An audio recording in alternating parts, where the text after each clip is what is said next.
माननीय chairman sir, इससे पहले कि मैं आज के विषय पे बोलूं,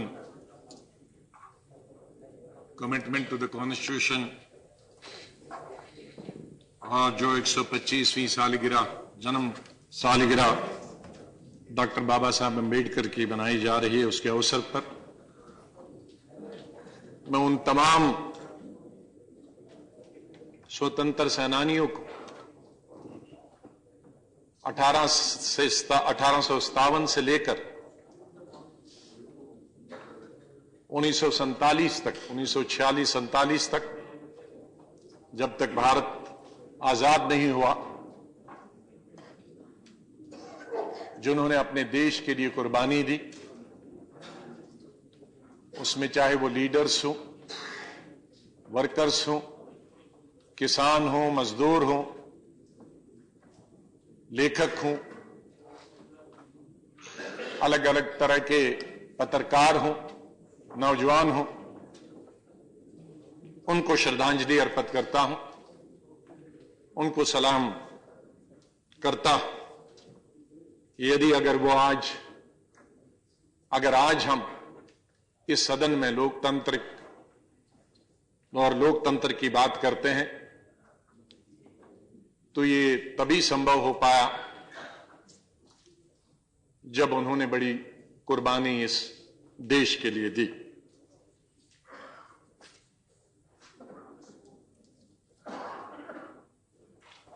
माननीय लीडर ऑफ द हाउस ने यहां भाषण किया, वो बहुत अच्छे वकील हैं। मैं एक सोशल वर्कर हूं, वकील नहीं हूं। बहुत सारी उनकी बातों का जवाब हमारे वकील साहिबान जब इस तरफ के हमारी पार्टी और दूसरी पार्टियों के बोलेंगे, शायद उनको उत्तर देंगे।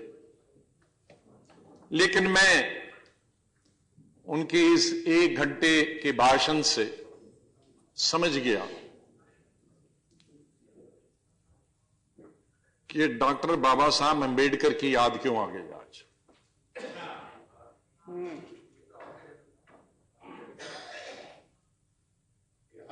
बाबा साहब को आगे रखकर ढाल बनाकर निशाने बराबर चलाने थे। जो बाहर चल रहे हैं 1-1.5 साल से या कई सालों से, आजादी से लेकर आज तक, कांग्रेस के खिलाफ, एक मूवमेंट के खिलाफ वो आज अंदर चलाए गए। फर्क इतना है कि बाबा साहब को आगे रखा ढाल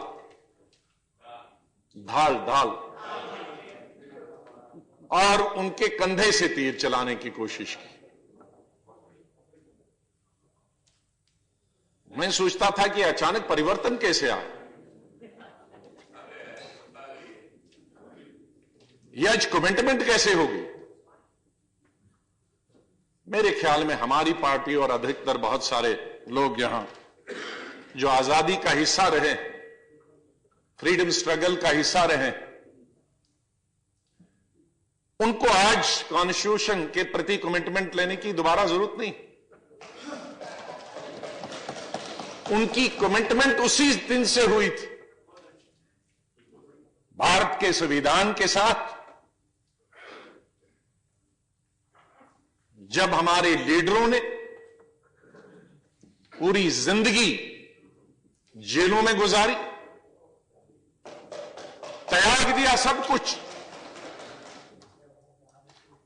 मैं विशेष व्यक्ति का यहां नाम नहीं दूंगा जब आगे वक्त आएगा। अच्छी भली जिंदगी को छोड़कर, अच्छा रहन सहन छोड़कर, वो आजादी के लिए आगे बढ़े और जेलों में जिंदगियां गुजारी। उनको आज कमिटमेंट की जरूरत नहीं है। कमिटमेंट उनको जरूरत है जो उसका हिस्सा नहीं थे हिंदुस्तान की आजादी। उनको कमिटमेंट लेने की जरूरत।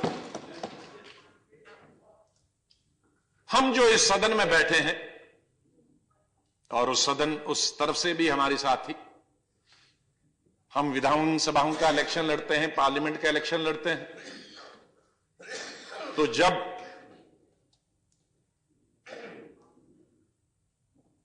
हम फॉर्म भरते हैं, उस ऑफिसर के साथ कहीं एसडीएम होता है, कहीं डिप्टी कमिश्नर होता, कहीं सब डिविजनल मजिस्ट्रेट होता, तो फॉर्म भरते भरते हमको ओथ भी दिलाई जाती है कॉन्स्टिट्यूशन की, संविधान की। जब जीत के आते हैं तब भी हम संविधान के प्रति कमिटमेंट करते हैं। जब मंत्री और प्रधानमंत्री बनते हैं तब दोबारा। तो हम में से कई लोगों ने 20-20, 30-30 दफा फॉर्म भरते हुए, इलेक्ट होते हुए, मंत्री बनते हुए, मुख्यमंत्री बनते हुए, यूनियन मिनिस्टर बनते हुए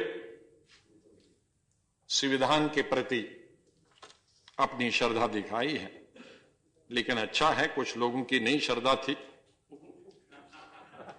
उन लोगों को, कुछ लोगों को विश्वास नहीं था। और स्वाभाविक है कि बहुत सारे लोग एक पति परिवार के प्रति जो उनके साथ अलग अलग अंग हैं, उन लीडरों ने कॉन्स्टिट्यूशन की निंदा की, कॉन्स्टिट्यूशन को ठीक नहीं ठहराया, तिरंगे को नहीं माना। तो उनके लिए जरूरी है, स्वाभाविक है कि वो आज अगर 66 साल आजादी के बाद भी, संविधान के बाद भी अगर कमिटमेंट वो कॉन्स्टिट्यूशन के प्रति दिखाते हैं, तो शाम का भूला अगर सुबह घर वापस लौटे तो उसे भूला नहीं कहते। मैं कहता हूं देर आए दुरुस्त आए। मेरा जैसा एक सोशल वर्कर डॉक्टर अंबेडकर साहब से, बाबा साहब अंबेडकर साहब से बहुत ही प्रभावित हुआ।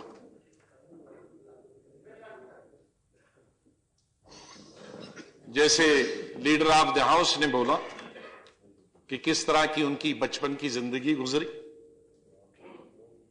किस तरह से उनको छूत छात का सामना करना पड़ा, स्कूल से, एक स्कूल से दूसरे स्कूल, दूसरे स्कूल से तीसरे स्कूल, एक प्रांत से दूसरे प्रांत, लेकिन छूत छात उनका पीछा करती रही।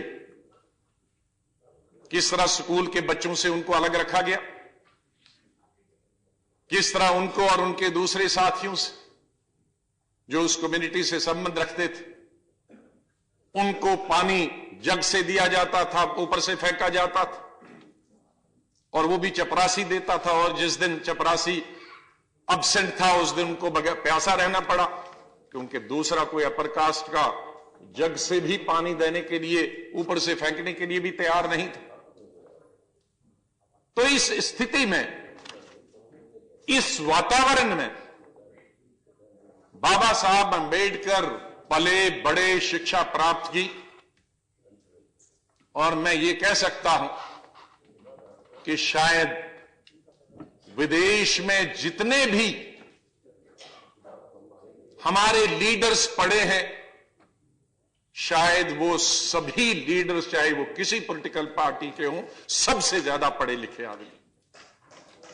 इतनी पीएचडी की डिग्री या डॉक्टरेट की शायद किसी के पास नहीं है जितनी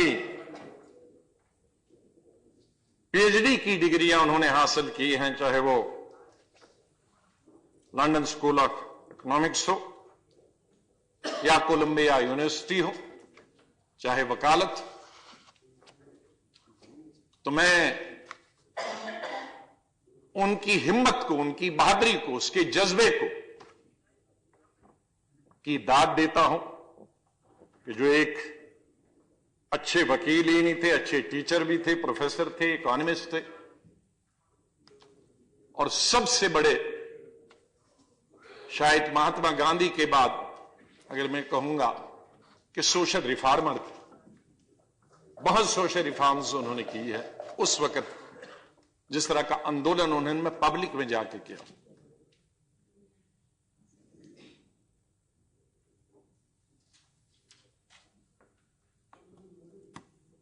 अनटचेबिलिटी को खत्म करने के लिए हमारे तो सभी लीडर, गांधी, नेहरू, सरदार पटेल, मौलाना आजाद एक तरीके के सोशल रिफॉर्मर तो थे, क्योंकि जिस तरह से संविधान बना है, लेकिन फील्ड में जाकर जो एक मूवमेंट चलाई 1927 में अनटचेबिलिटी के खिलाफ जो शुरुआत की, अपनी पार्टी बनाई लेबर पार्टी, उससे इलेक्शन लड़ाए, कॉन्स्टिट्यूएंट असेंबली के मेंबर बन गए। और मैं अपने आप को बहुत खुशकिस्मत समझता हूं, हम में से बहुत खुशकिस्मत हम लोग हैं कि वो राज्यसभा के नॉमिनेटेड मेंबर भी बने। जिस सदन के आज मेंबर हैं, इसमें इतनी महान शक्ति बाबा साहब अम्बेडकर जैसी शक्ति भी राज्यसभा की मेंबर रहे। सर, मैं समझता हूं कि कोई भी पहलू हो उनकी जिंदगी का और समाज, हर पहलू पर उनका व्यू था। चाइल्ड मैरिज के बारे में उनकी ओपिनियन थी, पॉलीगैमी के बारे में उनकी अपनी ओपिनियन थी, मुस्लिम महिलाओं के साथ जिस तरह का बर्ताव होता था उसके बारे में वो बहुत चिंतित थे। और जब ड्राफ्टिंग कमेटी के चेयरमैन बने, उस वक्त के चेयरमैन और पहले इस देश के राष्ट्रपति ने यह कहा कि शायद उनसे बेहतर कोई भी ड्राफ्टिंग कमेटी का चेयरमैन हो नहीं सकता। और पूरे विश्व ने उनकी सराहना की, किस तरह से उन्होंने ड्राफ्टिंग कमेटी के चेयरमैन हैसियत सिविल लिबर्टीज और इंडिविजुअल सिटीजन की फ्रीडम को प्राथमिकता दी। वो आर्टिकल 370 के खिलाफ थे, उनके हिंदू कोड बिल के बारे में अपने विचार थे, सोशल डेवलपमेंट के बारे में, शिक्षा के बारे में, पब्लिक हाइजीन के बारे में, कम्युनिटी हेल्थ के बारे में। मेरे ख्याल में बहुत फोरसाइटेड, बहुत सारे ऐसे विषय हैं जिनमें पिछली सरकारें, आज की सरकार जूझ रही है नए कानून बनाने के लिए, उनको लागू करने के लिए। वो उस वक्त जब कॉन्स्टिट्यूशन बना रहे थे, उस वक्त उसकी बात कर रहे थे। फ्री इकॉनमी की आज हम बात कर रहे हैं, उन्होंने फ्री इकॉनमी की उसकी, और स्टेबल रुपी की बात उन्होंने तब की। National policy for family planning, आज कई सालों से हम फैमिली प्लानिंग से जूझ रहे हैं, लेकिन उन्होंने नेशनल पॉलिसी फैमिली प्लानिंग के बारे में तब बात करी थी। हम इक्वल राइट्स अपनी बहनों के, वुमेन के बारे में आज चर्चा करते थे। उन्होंने खाली इक्वल राइट्स की बल्कि इकोनॉमिक डेवलपमेंट ऑफ वुमेन की भी बात की तब।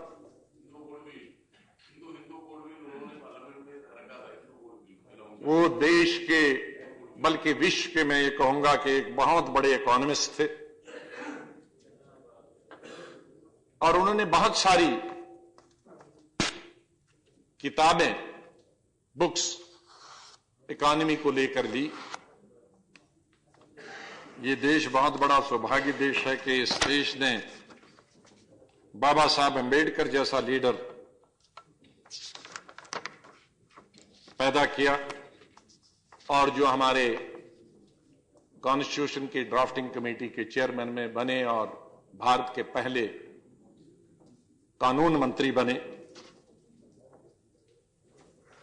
और अमीर और गरीब के बीच में जो फैसला है उसको कम करने के लिए जो उन्होंने हमें संविधान दिया, लोकतंत्र की एक तरीके से एक चेयरमैन के, ड्राफ्टिंग कमेटी के चेयरमैन की हैसियत से जो हमारा संविधान बना, लोकतंत्र की स्थापना करने में उनका बहुत हाथ रहा। और आखिरकार 26 नवंबर 1949 को कॉन्स्टिट्यूशन अडॉप्ट हुआ। 24 जनवरी 1924 जनवरी को लास्ट सेशन हुआ 1950 में और 26 जनवरी से संविधान लागू हुआ। माननीय चेयरमैन साहब, इस बात में कोई शक नहीं कि बाबा साहब अम्बेडकर कॉन्स्टिट्यूशन के निर्माता थे। ड्राफ्टिंग कमेटी के चेयरमैन के अलावा भी उनके अपने व्यूज थे। एक अच्छे वकील के नाते और समाज में किस तरह का परिवर्तन होना चाहिए, क्योंकि वो जूझ चुके थे, वो झेल चुके थे, उसमें अपने उनके व्यूज थे। लेकिन कितनी खुशी होती आज अगर सरकार की तरफ से और माननीय लीडर ऑफ हाउस की तरफ से उन तमाम लीडरों को भी याद किया जाता जिन्होंने हिंदुस्तान के संविधान बनाने में मदद की, हिस्सा लिया या बुनियाद रखी। उनका नाम कहीं जिक्र नहीं हुआ, उनकी चर्चा नहीं हुई। हमने जर्मनी की बात की, हिटलर की बात की, क्योंकि प्लीज, क्योंकि आंख नजर कहीं थी, निशाना और कहीं था। लेकिन हमने पंडित जवाहरलाल नेहरू की बात नहीं की।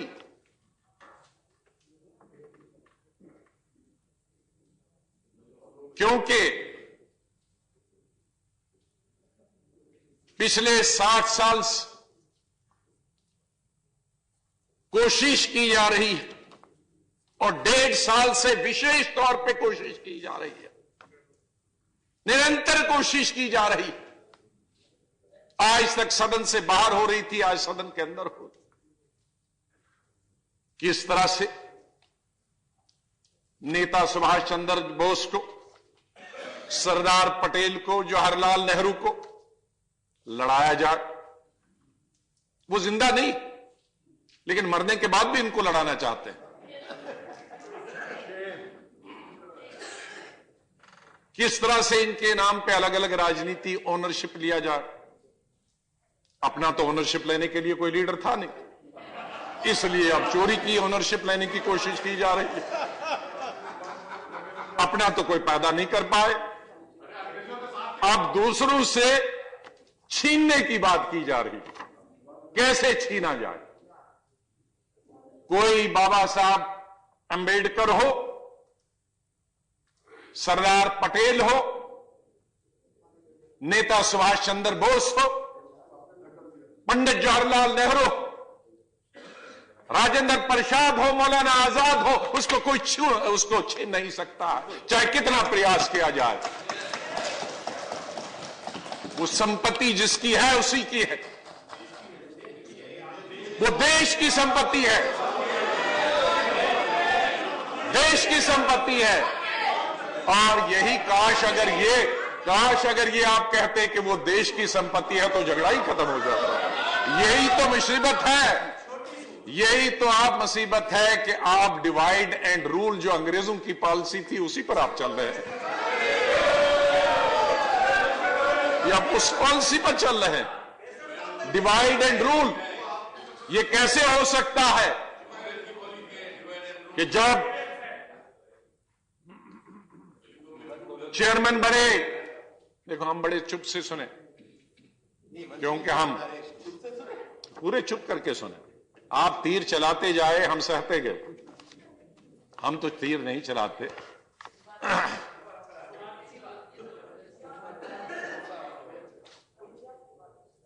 कॉन्स्टिट्यूशन बनाने की जो प्रक्रिया हुई 1946 9 दिसंबर से शुरू हुई। लेकिन किस तरीके का कॉन्स्टिट्यूशन होना चाहिए, उसकी परिभाषा क्या होनी चाहिए, उसकी नींव कैसी होनी चाहिए, बुनियाद कैसी होनी चाहिए? वो रेत की बुनियाद होनी चाहिए, वो कच्ची मिट्टी की बुनियाद होनी चाहिए,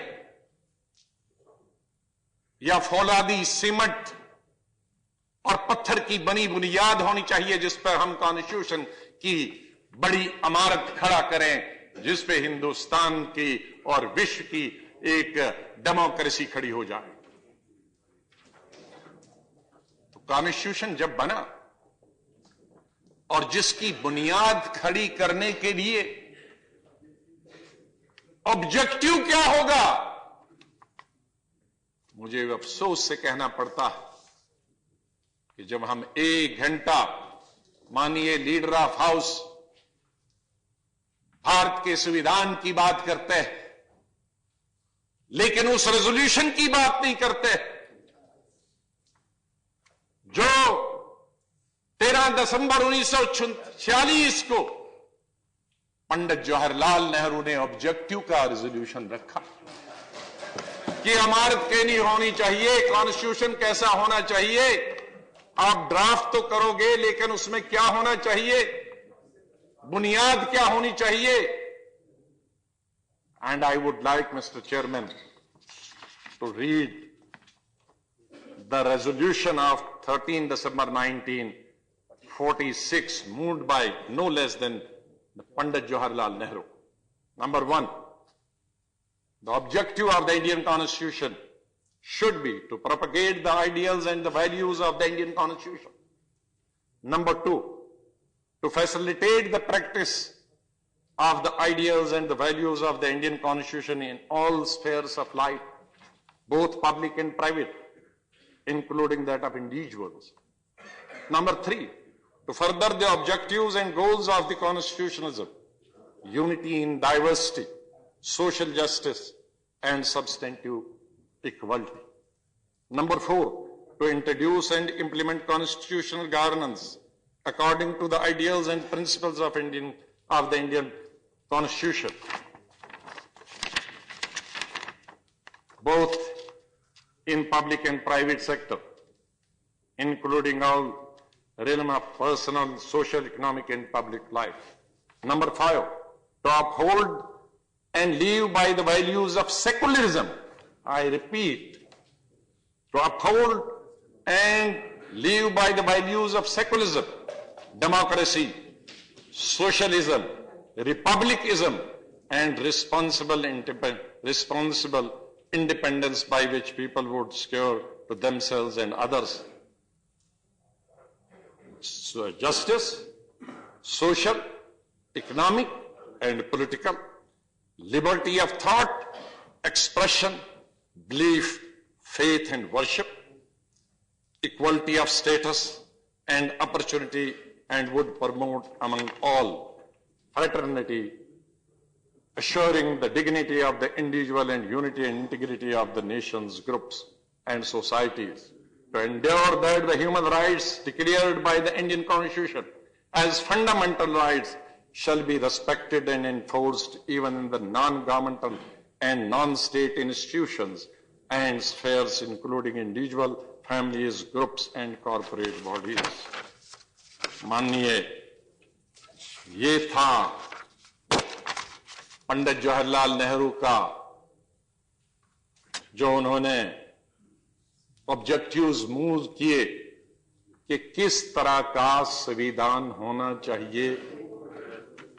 और ये अब आप पढ़िए, सिर्फ जो हमारा प्रियम्बल बना, प्रियम्बल में सिर्फ पहला पैरा छोड़कर वही है, सिर्फ इतना फर्क है। जो प्रियम्बल हमारे कॉन्स्टिट्यूशन का बना, we the people of India having solemnly resolved to constitute India and a sovereign socialist secular democratic republic and to secure all its citizens now rest justice, social, economic, and political is for Pandit Jawaharlal Nehru's, objectives. Liberty of thought, expression, belief, faith, and worship is from Pandit Jawaharlal Nehru's objectives of Indian Constitution. Equality of status and opportunity to all is from Pandit Nehru's objective of Indian Constitution. Fraternity, assuring the dignity of the individual and the unity and integrity of the nation is from Pandit Jawaharlal Nehru. तो जो आपका preamble बना constitution में, उस preamble का जो शुरुआत होता, हिंदी में आप श्री गणेश कहते हैं और हमारे यहां बिस्मिल्लाह कहते हैं, जहां से आप शुरू ही करते हैं वो पंडित नेहरू के ऑब्जेक्टिव्स से शुरू हो रहा है और आप पंडित नेहरू का नाम नहीं लेते। ये कैसे हो सकता? ये कैसे हो सकता कि हिंदुस्तान के संविधान पे भारत के पार्लियामेंट में चर्चा हो और उसके ऑब्जेक्टिव्स की बात ना हो और पंडित नेहरू की बात ना हो? सर, इसी को इंटॉलरेंस कहते हैं, इसी को this is the intolerance. The intolerance flows from the top and this intolerance is percolating down up to the streets. This is the intolerance, that we are not able to recognize the contribution of the first Prime Minister of India as a freedom fighter on the occasion when in this parliament the Constitution of India is being debated and discussed, and who has just completed his 125th birth anniversary has been just concluded about 14 days, and we do not mention anything about him and his contribution. Sir, this is intolerance. This is intolerance.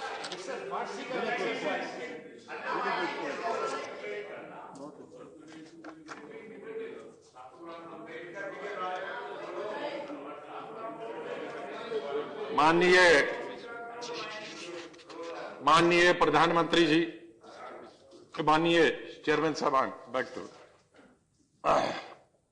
Sir, माननीय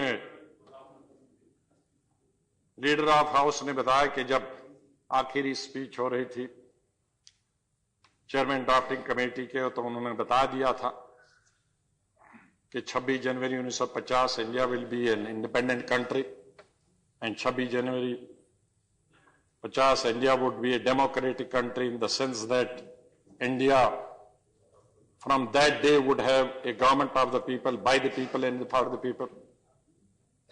तो उसका मतलब है कि उन्होंने 26 जनवरी तय कर दिया कि वो गणतंत्र दिवस होगा और उस दिन से कॉन्स्टिट्यूशन लागू होगा और उस दिन से by the people, for the people, of the people government होगी। ये मैं नहीं कह रहा हूं, ये ड्राफ्टिंग कमेटी के चेयरमैन बाबा साहब अंबेडकर बोल रहे हैं। मैं आज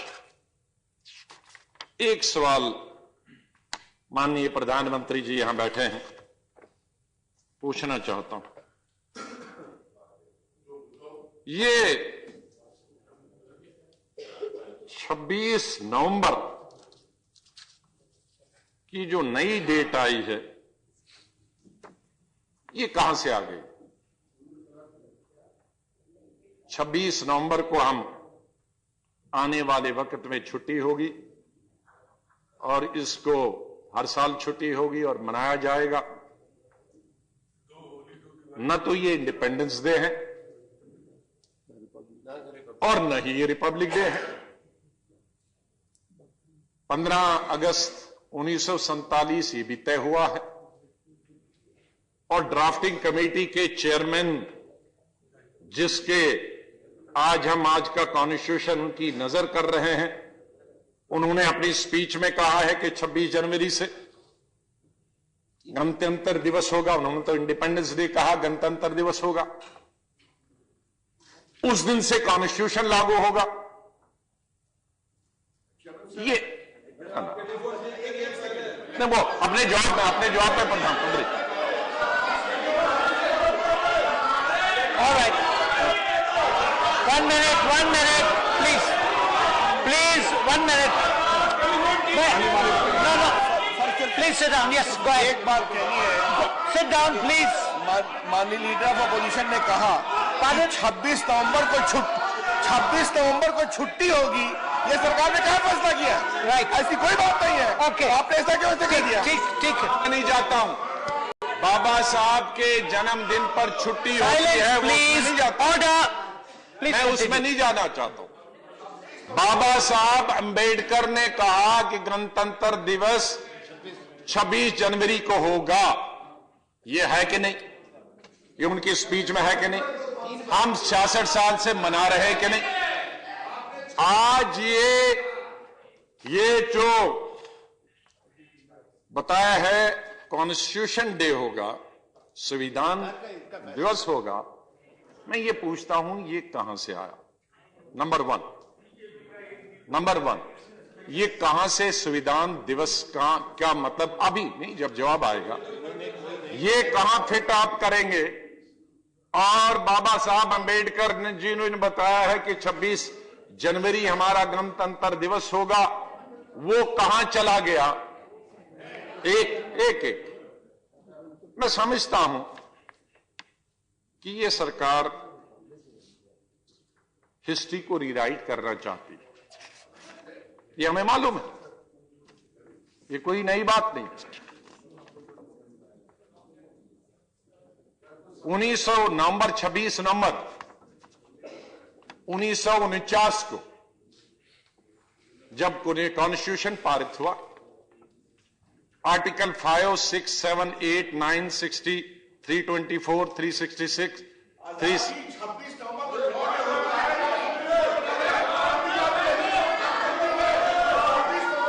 अभी पूछ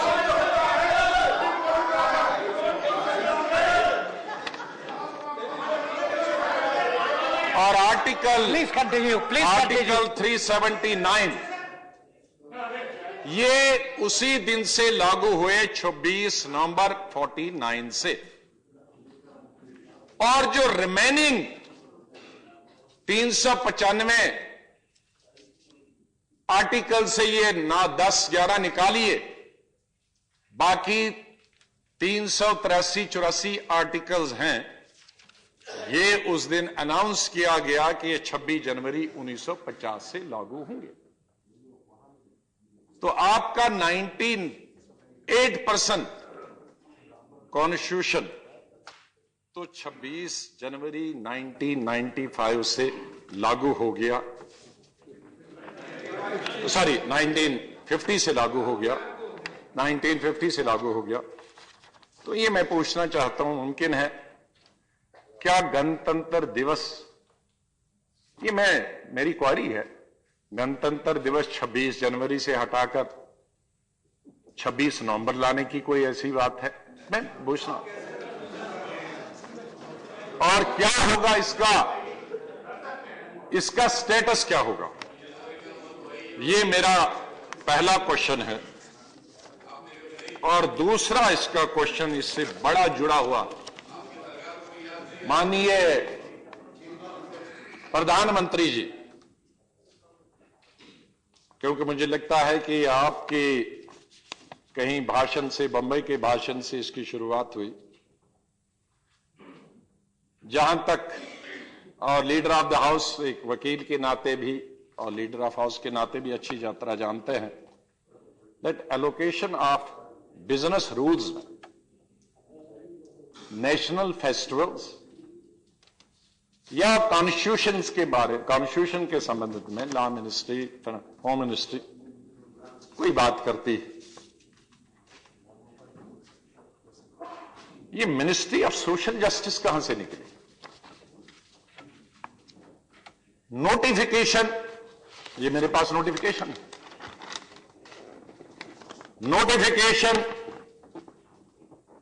इसकी निकालती है ministry of social justice and empowerment. ये सोशल जस्टिस मिनिस्ट्री कौन है? इसको किसने एम्पावर किया? ये कॉन्स्टिट्यूशन में क्लियर है, ये इसके विचार ये नहीं कर सकता। ये अगर करना है तो होम मिनिस्ट्री को करना है। ये कौन है ये सोशल वेलफेयर मिनिस्टर? उस सोशल वेलफेयर मिनिस्टर को किसने पावर दी कि वो नोटिफिकेशन जारी करे?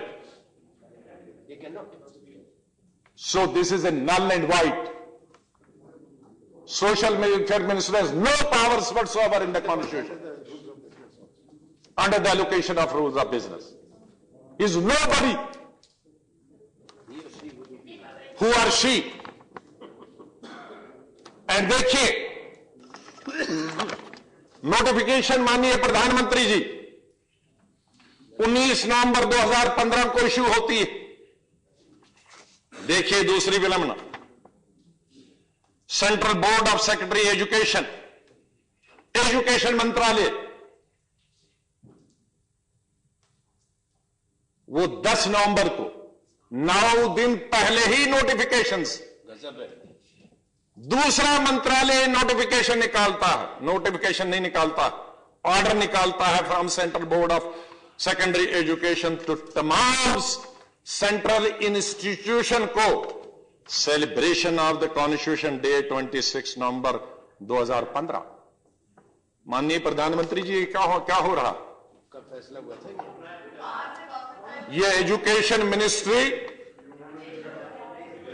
10 नवंबर को निकालती है ऑर्डर कि सेलिब्रेट करो तमाम एजुकेशनल इंस्टीट्यूशंस, और उसके 9 दिन बाद सोशल वेलफेयर मिनिस्ट्री नोटिफिकेशन निकालती।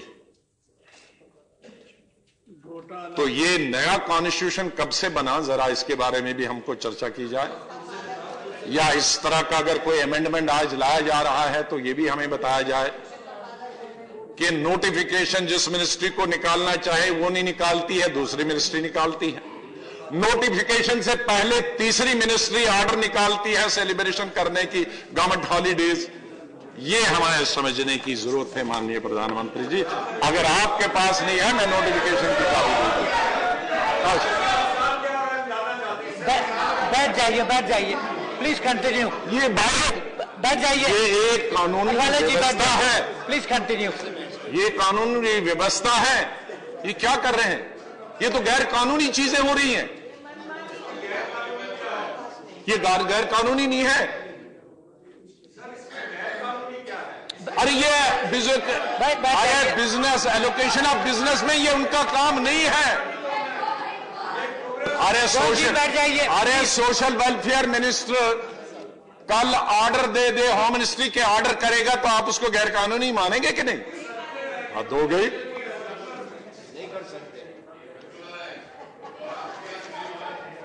माननीय प्लीज कंटिन्यू।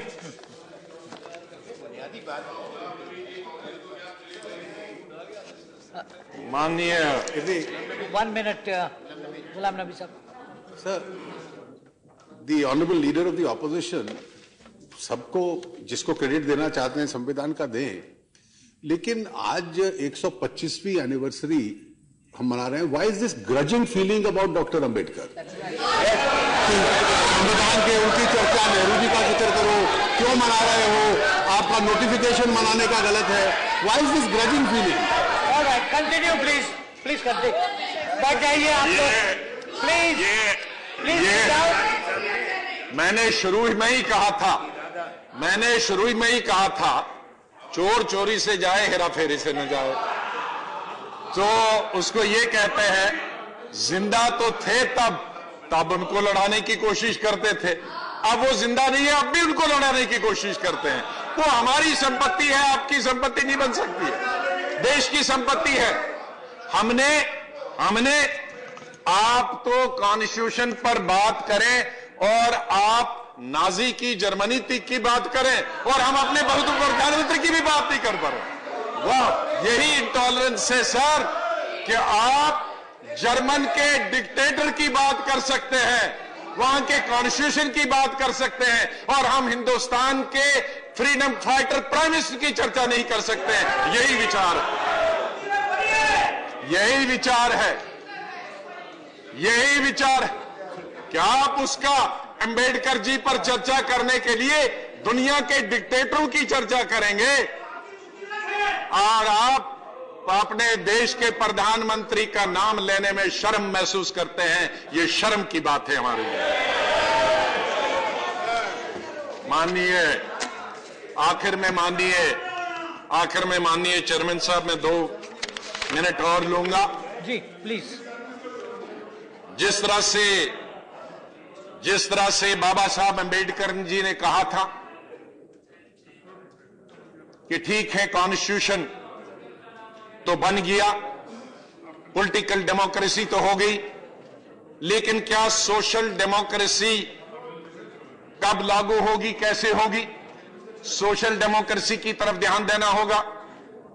पंडित जवाहरलाल नेहरू जी ने 1956 में कहा कि ठीक है, पॉलिटिकल डेमोक्रेसी गरीब और अमीर के बीच में फासला कम करने में मदद करेगी, लेकिन सोशल डेमोक्रेसी के बारे में क्या होगा? रिट्रोस्पेक्शन करने की जरूरत। आज यहां रिट्रोस्पेक्शन शुरू हो रहा है। आज हम संविधान में क्या कमियां, क्या कमजोरियां रही है, उन पे चर्चा करने के लिए यहां नहीं है। संविधान ने जो पास किया, क्या आज उस संविधान के अंदर, भारत के संविधान के अनुसार, हम इस देश में समाज के हर एक वर्ग को सोशल जस्टिस दे रहे हैं? आज एक्सप्रेशन ऑफ बिलीफ और फेथ की बात, इबादत पूजा करने की बात, हर आदमी को अपॉर्चुनिटी हो रही। मुझे अफसोस से कहना पड़ता कि 1-1.5 साल जो देश में वातावरण पैदा हो गया, वो कॉन्स्टिट्यूशन के बिल्कुल खिलाफ, वो हमारे देश के प्रियम्बल के खिलाफ। आज माननीय लीडर ऑफ हाउस ने कहा कि ये मैन्युफैक्चर्ड है।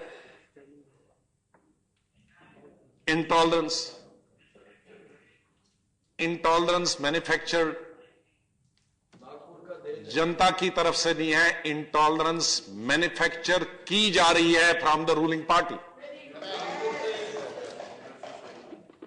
आज किस तरह से आप मध्य प्रदेश में लीजिए, महाराष्ट्र में लीजिए, उसी जगह हरियाणा में लीजिए, यूपी में लीजिए, किसी की नाक काट दी जाती है, किसी का हाथ काट दिया जाता है, किसके उसने अपर कास्ट के साथ खाना खा लिया, उसकी एक लड़के का हाथ काट दिया गया कि उसने घड़ी लगाई थी। प्लीज बैठ जाइए, बैठ जाइए। एक लड़के का हाथ काट दिया गया कि उसने बाबा साहब अम्बेडकर। बैठ जाइए, बैठ जाइए, सुन लीजिए, जब आपकी बारी आएगी बोलिएगा। मैंने आज की बात करते हैं, बैठ जाइए प्लीज। यही इसी से तो पता चलता है, ये आपका अगर स्वभाव यहां होगा तो नीचे क्या स्वभाव होगा। टॉलरेट नहीं कर पा रहे आप, समाज के टॉलरेट नहीं कर रहे हैं। हमारे मिसाल है कि जब पेड़ में पूरा फल होता है वो नीचे झुक जाता है, लेकिन यहां और अगर पेड़ में पूरा फल हो और नीचे न झुके, उसका मतलब है उसके डीएनए में कुछ कसूर है उस पेड़। यहां पेड़ झुकता नहीं और ऊंचा होता, तो पेड़ अगर नीचे नहीं झुके, पावर जो होती है, पावर उस पेड़ की तरह होता है जो फलों से लदा हुआ हो, उसका सर झुका होना चाहिए, जमीन की तरफ होना चाहिए, आसमान की तरफ नहीं। इसलिए मैं निवेदन करता हूं और मैं बधाई देता हूं समाज के उन लोग आजादी से पहले भी हमारे देश में नेताओं के बगैर, नेताओं के अलावा कई पत्रकार, कई लेखक, कई शायर, चाहे वो हिंदी के हों, उर्दू के हों, दूसरी भाषाओं के, वो समाज में अन्याय के खिलाफ उठे थे। आज मैं उन लेखकों को, आज उन राइटरों को, आज उन बुद्धिजीवियों को, उन कलाकारों को, मैं किसी को शायद एक आध का नाम सुना, मैं जानता नहीं हूं किसी को, मेरा कोई उनसे संबंध नहीं है, लेकिन बधाई देता हूं। कांग्रेस वाला कोई नहीं है, कांग्रेस मैन्युफैक्चर नहीं करती, ये मैन्युफैक्चर करने वाली हम लोग नहीं है। हम प्यार को मैन्युफैक्चर करते हैं, लड़ाई और नफरत को मैन्युफैक्चर नहीं करते। हम जिस इंसान को मानने वाले हैं, गांधी, नेहरू, अंबेडकर, मौलाना आजाद, सरदार पटेल और नेता सुभाष चंद्र बोस, उन्होंने हमें लड़ाई नहीं सीखी है, लड़ाई की मैन्युफैक्चरिंग नहीं सिखाई है, हमें प्यार सिखाया है, हर धर्म से, हर मजहब से, हर भाषा से, अपने देश से। यहां माननीय आपको क्या तकलीफ हो रही है? क्योंकि आपकी पार्टी भी पंजाब में, मैं ही इंचार्ज था जब मैं भोग अटेंड करता था उन लोगों का जिनको मिलिटेंट ने मारा, और आपके भोग अटेंड करते थे जो मिलिटेंट थे। क्या दिखाएंगे मुझे? 6 साल 26 अटैक हुए मुझ पे पंजाब में, आप कहां थे? आप विदेश में थे। क्या हमको सुनाएंगे? मैंने शुरू किया first phase, second phase, third phase, fourth phase, fifth phase, 86 से लेकर 91 तक। क्या बात करते हो? किस दुनिया में रहते थे आप? आपका रास्ता और जिनको आप प्रमोट करते हैं वो कहीं दूसरे रास्ते थे। आप लोग तब आए जब पावर के लिए आए, आप पावर के लिए आए, कुर्सी के लिए आए। आज हमारे लीडर ऑफ हाउस ने कहा कि जब यहां पार्लियामेंट पे हमला हुआ आतंकवादियों की तरफ से, बंबई में हमला हुआ, होटल पे हुआ, गाड़ियों पे हुआ, ट्रेन पे हुआ, होटल्स में हुआ, तो कुछ लोग आतंकवादियों का एक तरीके से डायरेक्टली या इनडायरेक्टली समर्थन करते थे या उनको हीरो मानते थे। मैं समझता हूं वो आतंकवादी अंदर का हो या बाहर का हो, आप सबसे ज्यादा हमने उनसे झीला। चीफ मिनिस्टर बनने से पहले भी, चीफ मिनिस्टर बनने के बाद भी, और अभी भी झेलते हैं उनको, उनसे लड़ते हैं। और क्या क्या किया वो मैं यहां नहीं कह सकता हूं, आप जानते हैं। ये तो खुदा की किस्मत है कि अभी जिंदा है, वरना वो अंदर वाले आतंकवादी होते, उनसे ज्यादा ही, उनके कई ज्यादा हम पर हमले हुए हैं अपने ही स्टेट के। मैं नहीं समझता हूं कि यहां इस सदन में या किसी पार्टी का कोई लीडर पार्लियामेंट के अटैक को या अटैकर्स को अच्छा मानता। उनको फांसी दी गई, दिया जाना चाहिए, कोई बचा है उसको भी फांसी दिया जाना चाहिए। कोई भी, मेरी पहली प्रेस कॉन्फ्रेंस चीफ मिनिस्टर बनने के बाद कि जो भी जम्मू कश्मीर का चीफ मिनिस्टर बनने के बाद, और जिसको मैंने 3 साल 2.5 साल पूरा हर पब्लिक मीटिंग में कश्मीर के अंदर भी कहा, सोपुर के अंदर कहा कि जो भी हमारे रियासत में, हमारे देश, वो अंदर वाला हो या बाहर वाला आतंकवादी हो, बंदूक लेके हमारे किसी भी इंसान को मारने आएगा, उसकी लाश वापस जाना चाहिए। ये गुलाम नबी आजाद ने हम, और आज भी कहता हूं, तब भी कहा, हर मीटिंग में कहा, कोई भी अप्रिशिएट करते हैं, लेकिन मैं तब अप्रिशिएट करूंगा जब समझौता एक्सप्रेस के लोगों पर भी एक्शन लिया जाए, न कि गवर्नमेंट को कहा जाए, सेंट्रल एजेंसीज को स्लो डाउन करो। मालेगांव है, हैदराबाद है और जगह जगह, इसमें कोई परिभाषा नहीं होना चाहिए। आतंकवादी हिंदू हो या मुसलमान, सिख हो या ईसाई हो, जो भी कहीं इन्वॉल्व, उसके साथ आतंकवादी का सलूक किया जाना चाहिए। उसमें का धर्म के और नेता नहीं। वो कॉन्स्टिट्यूशन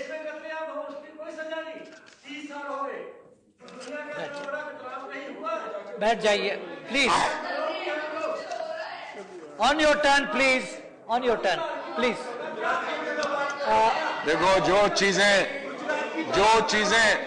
जो चीजें अदालतों में चल रही हैं, जो चीजें अदालतों में चल रही हैं, वो अदालत जिसको सजा दे, हम कभी बीच में नहीं।